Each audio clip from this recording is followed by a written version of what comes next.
अच्छा, हम देखते हैं कि जो है वो फंक्शंस को किस तरह यूज़ किया जाता है सी प्लस प्लस में, और उनको कहाँ कहाँ यूज़ करते हैं, किस तरह यूज़ करते हैं, उसका सिंटेक्स क्या है, और उसमें जो है वो उसका फ़ायदा क्या होता है।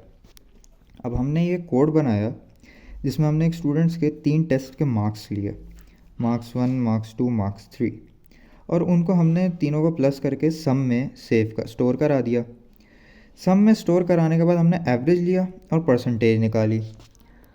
अब ये जो हमने एवरेज लिया है, अच्छा हम एवरेज को ना इस तरह भी लिख सकते हैं कि मार्क्स 1, मार्क्स 2, मार्क्स 3 तीनों को प्लस करके डिवाइडेड बाय 3 कर दिया। लेकिन इससे ये है कि प्रोग्राम की जो आपकी एक लाइन है कोड की वो बहुत लंबी हो जाएगी, और वो इतनी लंबी लाइन जो है वो अच्छी भी नहीं लगती, और जो है वो एंड में बड़ी कन्फ्यूजन क्रिएट होती हैं उसकी वजह से। तो अब अगर मैं ये बोलूँ कि ये जो हमारी 3 लाइनें लिखी हुई हैं, ये जो 3 लाइनें हैं, ये 3 लाइनें हम कहीं और लिख सकते हैं। हम इंट, क्योंकि ये देखें ये सब यहाँ लिखा हुआ है इंट मेन में। इंट मेन के अलावा हम कहीं और लिख सकते हैं ये 3 लाइनें, और काम तब भी वही होगा, और सब हो जो है वो रिज़ल्ट हमारे पास तब भी वही आएगा। भाई ये 3 लाइनें यहाँ से हट जाएंगी, वो 3 भी नहीं बल्कि 4, क्योंकि ये वाली लाइन भी होगी, हमने सम बनाया था, तो ये 4 लाइनें हमारी हट जाएंगी। हमें सिर्फ 2 लाइनें चाहिए यहाँ, और हम जो है वो हमारा काम हो जाएगा। तो ये काम करने के लिए कि हमारा जो कोड है वो रिड्यूस हो जाए, और हमारा कोड कम से कम होता जाए, और हमारे लिए कन्फ्यूजन कम हो जाए, उसके लिए हम यूज़ करते हैं फंक्शन। अब फंक्शन एक टाइप होती है, एक आप समझ लो कमांड होती है। फंक्शन जो है वो एक सेट ऑफ स्टेटमेंट्स होता है, एक समझ लो जिस तरह एक बिल्डिंग ब्लॉक होता है, बेसिक ब्लॉक होता है प्रोग्रामिंग लैंग्वेज में। ये सी प्लस प्लस के अलावा पाइथन वगैरह जावा में भी यूज़ होता है। तो फंक्शन, अच्छा फंक्शन जो है वो जिस तरह as the name suggests, function का मतलब होता है कोई काम करना या कोई चीज़ परफॉर्म करना। तो इसी तरह सी प्लस प्लस में भी जो फंक्शंस होते हैं वो कुछ ना कुछ कर रहे होते हैं। अब हम इसका यहाँ पे फंक्शन लिखते हैं int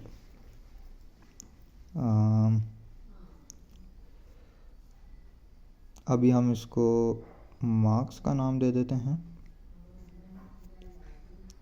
int marks 1, int marks 2, int marks 3। और ये जो 4 लाइनें हैं ये वाली, ये हम उठा के यहाँ लिख देते हैं। ये हो गया int some is equal marks 1 plus marks 2 plus marks 3, average is equals some divided by 3, percentage is equals sum divided by 10 multiplied by 100। सही है।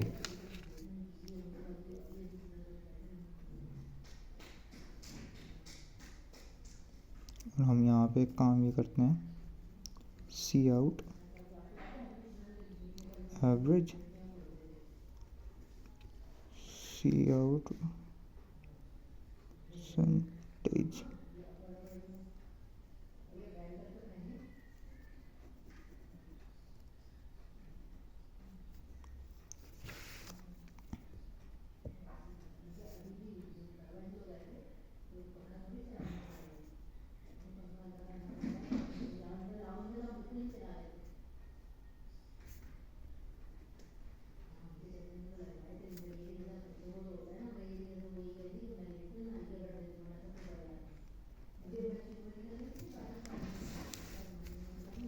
सही है।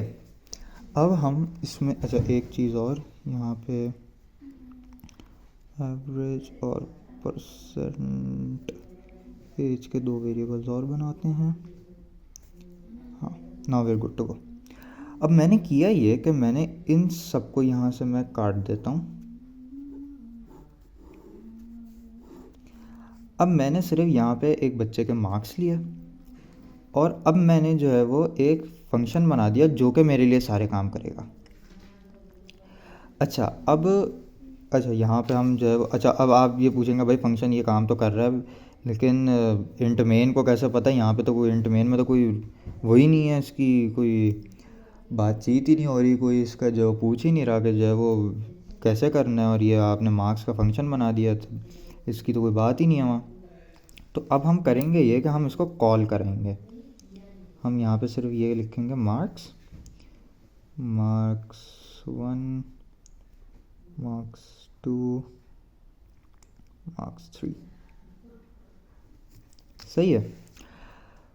अब आप इसमें फ़ंक्शन में देखें, जब फंक्शन से पहले हमने एक बड़ा सिंपल सा प्रोग्राम बनाया था, अब फंक्शन जब हमने बनाया तो अब इसमें 3 चीज़ें हमने ऐड की। सबसे पहले मैंने ये चीज़ ऐड की जहाँ पे मैंने ये लिखा कि भाई फंक्शन में हो क्या रहा है। सेकंड पे मैंने ये ऐड किया, ये एक लाइन इंट मेन से ऊपर। थर्ड मैंने ये ऐड किया।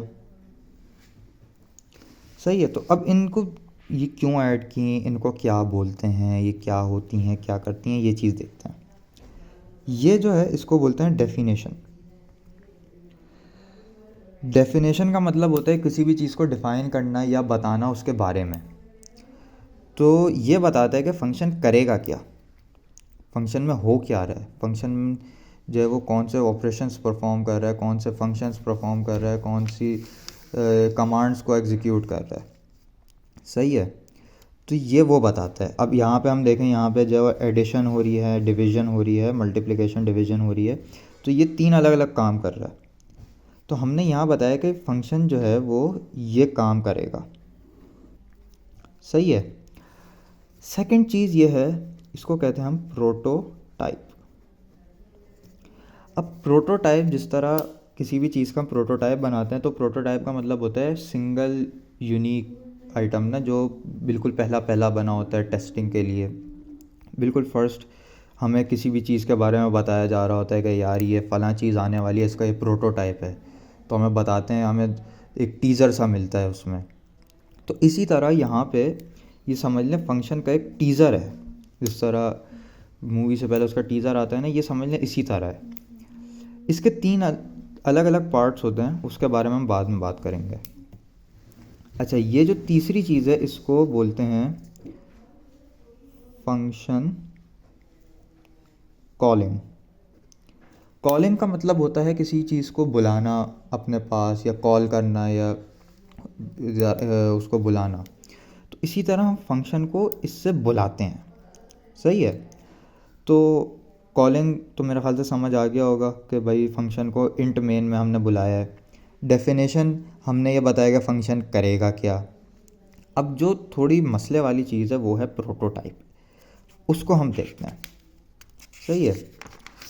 तो अब मैंने जो फंक्शन लिखा था उसमें मैंने जो प्रोटोटाइप लिखा है वो कुछ इस तरह का लिखा था मैंने, void marks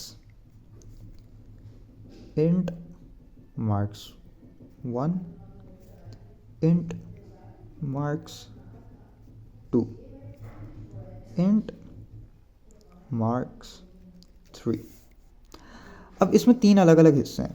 एक है ये पार्ट 1, ये है पार्ट 2, और ये पूरा है पार्ट 3। अब जो पार्ट 1 है उसको हम कहते हैं रिटर्न टाइप या फंक्शन टाइप। सही है।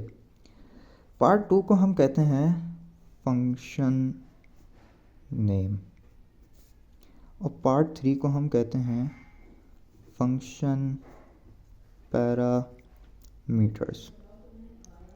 अब हम सबसे पहले देखते हैं फंक्शन नेम क्या होता है। फंक्शन नेम होता है किसी भी फंक्शन का नाम, कि हम उसको बुलाएंगे क्या। क्योंकि देखें, हमने जब यहाँ पे कॉलिंग करनी होगी, जब हम यहाँ कॉल करेंगे फंक्शन को, तो उसका नाम लेके ही बुलाया ना। देखें अभी हमने यहाँ पे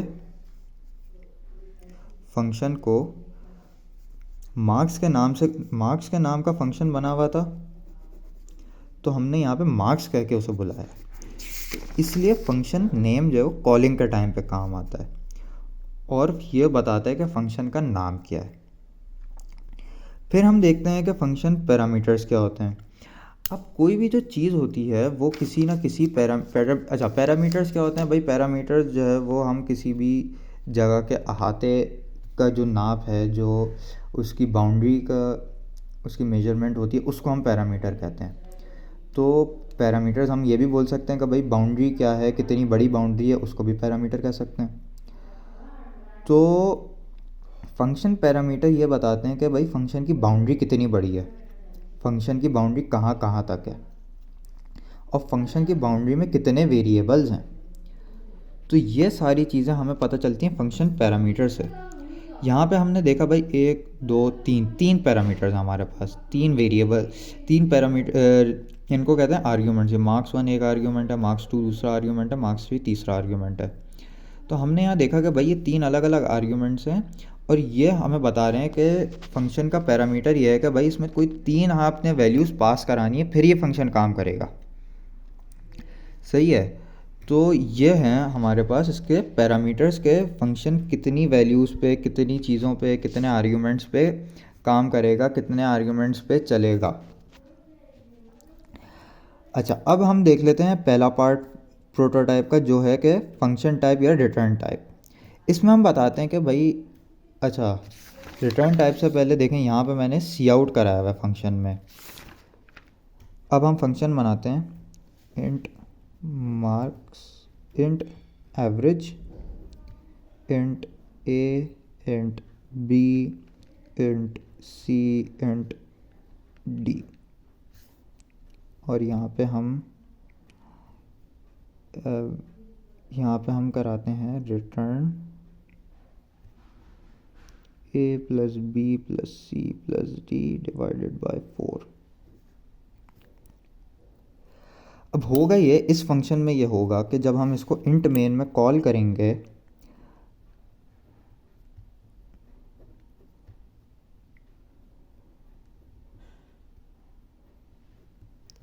तो ये हमें एवरेज बता देगा।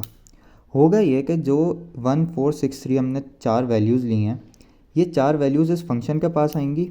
ए की वैल्यू हो जाएगी यहाँ पे 1, इसकी 4, इसकी 6, इसकी 3, और ये चारों वैल्यूज़ प्लस होकर डिवाइडेड बाय 4 होंगी और ये चीज़ रिटर्न हो जाएगी। रिटर्न का मतलब वापस हो जाएगी इंट मेन में, और इंट मेन में आने के बाद ये एक वेरिएबल है avg, इसमें स्टोर हो जाएगी। वैसे ये कर नहीं सकते हम, फंक्शन नेम और वेरिएबल नेम सेम नहीं हो सकता, तो एवरेज का एक वेरिएबल बना देते हैं। ये चीज़ स्टोर हो जाएगी इस वेरिएबल में, एवरेज में।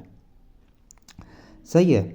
तो अब हम देखते हैं प्रोटोटाइप में कि जो है वो फंक्शन रिटर्न टाइप क्या होती है। रिटर्न टाइप ये होती है कि जो आपने चीज़ रिटर्न करानी है वो किस डेटा टाइप की है। यहाँ पे मैंने एवरेज रिटर्न कराना था, वो इंट डेटा टाइप का रिटर्न कराना था मैंने। ज़रूरी नहीं है इंट का हो, ये फ्लोट का भी हो सकता है, तो यहाँ पे मैं फ्लोट लिख देता हूँ। सही है। तो चूंकि ये रिटर्न जो मैंने कराना थी चीज़ वो फ्लोट डेटा टाइप की थी, तो इसलिए मैंने इसको बताया कि भाई आपकी डेटा टाइप होगी फ्लोट।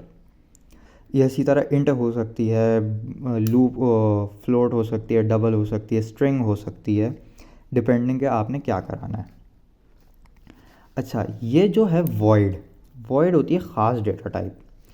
ये तब होती है जब आपने कोई चीज़ रिटर्न नहीं करानी होती फंक्शन से। जब आपने फंक्शन में कुछ भी रिटर्न ना कराना हो तो आप यूज़ करते हैं वॉइड। यहाँ पे अगर हम देखें तो मैंने यहाँ पे सी आउट करा है, कोई चीज़ रिटर्न नहीं कराई, इसलिए मैंने यहाँ पे ये वॉइड यूज़ किया था।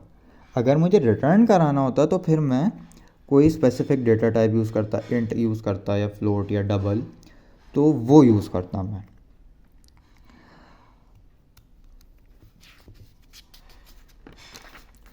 ये था फंक्शन प्रोटोटाइप कि इसमें 3 चीज़ें होती हैं। एक होती है रिटर्न टाइप। आप सबसे पहले बताते हैं कि फंक्शन जो चीज़ रिटर्न करेगा वो किस टाइप की होगी। अगर वॉइड है तो इसका मतलब कुछ नहीं रिटर्न करेगा।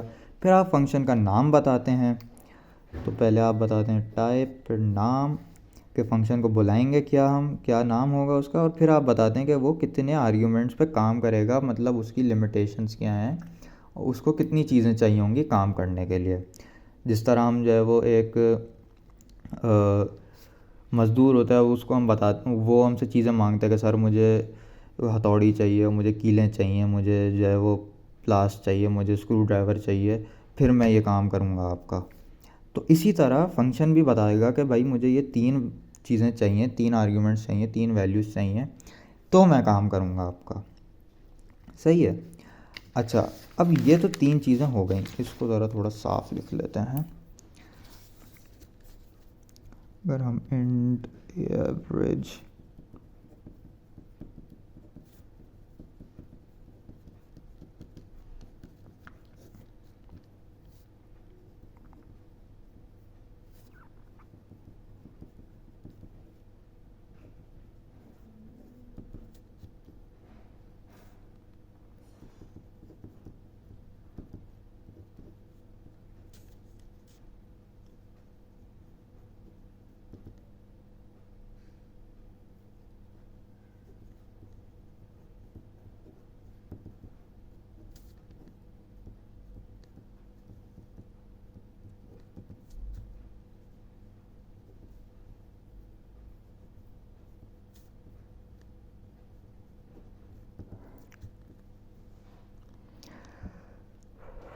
अब देखें, मैंने इसमें 2 चीज़ें लिखी हैं। एक मैंने ये लिखा है फंक्शन डेफिनेशन, और एक मैंने ये लिखा है फंक्शन कॉलिंग, और मैंने फंक्शन प्रोटोटाइप स्किप कर दिया। लेकिन इसमें इसमें और ये जो मैंने लिखा था इसमें, इन दोनों में फ़र्क देखें। फ़र्क ये है कि यहाँ पे इंट मेन पहले लिखा है, सबसे पहले प्रोटोटाइप, इंट मेन, फिर फंक्शन डेफिनेशन है। ये जो मैंने फंक्शन लिखा है यहाँ पे फंक्शन डेफिनेशन पहले, इंट मेन बाद में। अब अगर फंक्शन डेफिनेशन हम इंट मेन से पहले कर दें तो हम जो है वो फंक्शन को तो फिर हम जो है फंक्शन प्रोटोटाइप स्किप कर सकते हैं, क्योंकि फंक्शन प्रोटोटाइप लिखने का मकसद ये होता है कि हमने जिस तरह पढ़ा कि उसमें रिटर्न टाइप, फंक्शन नेम और फंक्शन पैरामीटर्स होते हैं। तो हम बेसिकली कंपाइलर को ये बता रहे होते हैं कि ये चीज़, ये फंक्शन है, ये फंक्शन जो है वो किस किस तरह काम करेगा, ये चीज़ है। क्योंकि जब हम इंट मेन में हमने उसे कहीं ना कहीं कॉल किया होता है, तो कंपाइलर जब उस कॉलिंग पे पहुँचे तो ऐसा नहीं हो वो कंफ्यूज हो जाए, इसलिए। अब अगर हम फंक्शन डेफिनेशन ही पहले लिख दें, हम बता दें भाई कि ये इंट का एक फंक्शन है जिसका नाम है avg, और वो 4 पैरामीटर्स पे काम करेगा और वो ये काम करेगा, तो हमें प्रोटोटाइप बताने की ज़रूरत ही नहीं। हमें ये बताने की क्या ज़रूरत है कि भाई वो ये नाम है, इस डेटा टाइप का है, ये 4 पैरामीटर्स पे काम करेगा, और हम जो है वो उसके बाद फिर दोबारा ये बता रहे हो कि वो क्या काम करेगा। तो इसलिए हम जो है वो प्रोटोटाइप स्किप कर सकते हैं। सही है, फंक्शन प्रोटोटाइप हम डायरेक्टली स्किप कर सकते हैं। तो ये था फंक्शंस। इसमें जो है वो हमने 3 चीज़ें पढ़ी कि उसमें क्या क्या होता है, कैसे कैसे होता है, और हम जो है वो इसमें क्या जो है वो 3 बेसिक इसके एलिमेंट्स होते हैं, इंपॉर्टेंट चीज़ें होती हैं, और उसमें से क्या हम स्किप कर सकते हैं।